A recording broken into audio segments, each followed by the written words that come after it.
চলে এসেছি নতুন একটা ডেইলি ব্লগ নিয়ে। আমি কিন্তু আমার যে মেইন চ্যানেল আছে সেখানে কিন্তু ট্রাভেল, ফুড এবং বিভিন্ন টাইপসের ব্লগ আপলোড করি এবং এখানে কিন্তু ডেইলি ব্লগ আপলোড করি। Hey guys, welcome and welcome back to my channel. তো আজকের ভিডিওতে আমি তোমাদের সাথে শেয়ার করতে যাচ্ছি একটা ডেইলি ব্লগ। মানে আজকে কিন্তু সেকেন্ড দিন যেটা আমি ডেইলি ব্লগ শেয়ার করতে যাচ্ছি এবং আজকে আমরা চলে যাচ্ছি নার্সারিতে। কারণ আমাদের যে বাড়িটা আছে সেখানে হচ্ছে কিনা দেখো সেরকম কিন্তু আহামরি ফুল নেই। আমরা জাস্ট বাড়িটাকে ডেকোরেশন করার জন্য নার্সারিতে যাচ্ছি এবং সেখানে বিভিন্ন টাইপসের ফুল কিনতে যাচ্ছি।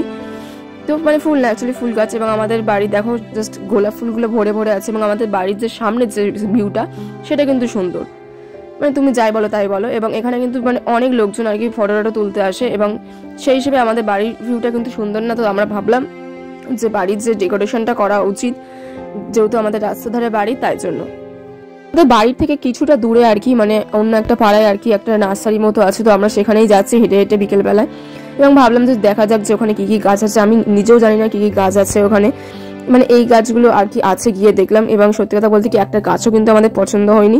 আমরা গিয়েছিলাম পিটুনিয়া না কি একটা কিনতে, তো যাই হোক সেটার নাম আমি জানি না, আমার মা জানে। এবং এই যে গোলাপগুলো দেখছো সেগুলো কিন্তু আমাদের বাড়িতেও আছে এবং তাই জন্য সেরকম কোনো গাছ না দেখতে পেয়ে আমরা হতাশ হয়ে গেলাম এবং আমরা গেলাম অন্য সাইডটাতে এবং সেখানেও গোলাপ ভর্তি, মানে নতুন কোনো গাছ টাছ কিছুই নেই, মানে শুধুই গোলাপ আছে এবং ডালিয়া ফুল গাছ আছে।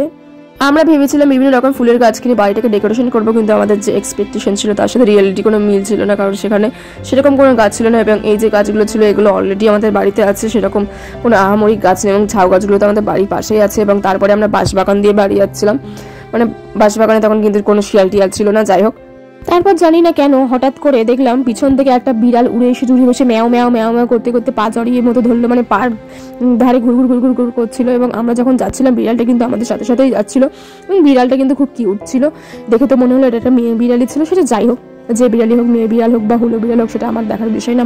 দেখার বিষয় হলো বিড়ালটা বেশ কিউট ছিল। এইবার যখন দেখতে পেলো যে আমি হচ্ছে কিনা অন্য বিড়ালকে অ্যাটেনশন দিচ্ছি, আমাদের বাড়ির পাশে যে বিড়ালটা ঘুরে ঘুরে বেড়ায় সে হচ্ছে কিনা ওকে ভাগিয়ে দিল। রাস্তার মধ্যে রাস্তা ছাড়।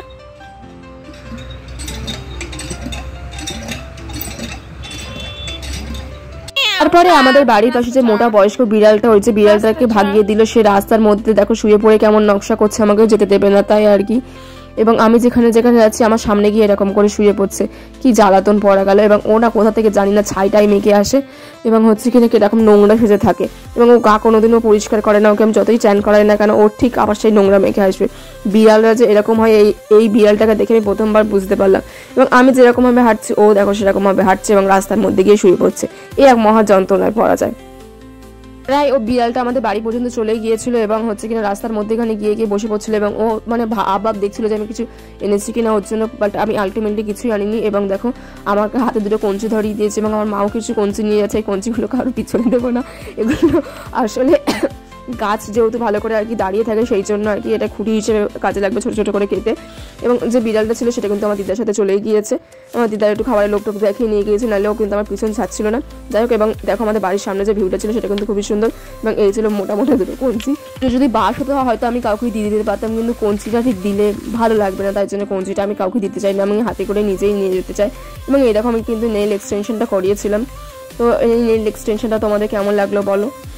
হচ্ছে কিনা আমার কিন্তু প্রথম খুব একটা ভালো লাগছিল না, কিন্তু আস্তে আস্তে কিন্তু আমার নেইল এক্সটেনশনটা খুবই ভালো লাগছিলো। দেখো আমি গল্প গেজাতে গেজাতে আমার মা কিন্তু অনেক দূর এগিয়ে গিয়েছে এবং আমি হচ্ছে কিনা এই ক্যামেরা করতে গিয়ে আমি অনেকটা পিছিয়ে গিয়েছি। তো গাইস, আমার কিন্তু এখন হচ্ছে কিনা গাছগুলোকে ঠিক করে লাগানোর সময় এবং হচ্ছে কিনা আমি কিন্তু সেটাই বাড়ি গিয়ে করবো। এবং দেখা হচ্ছে নেক্সট আর একটা ডেইলি ব্লগে। ততক্ষণের জন্য তোমরা ভালো থেকো এবং চ্যানেলটিকে সাবস্ক্রাইব করে রেখো। Bye guys.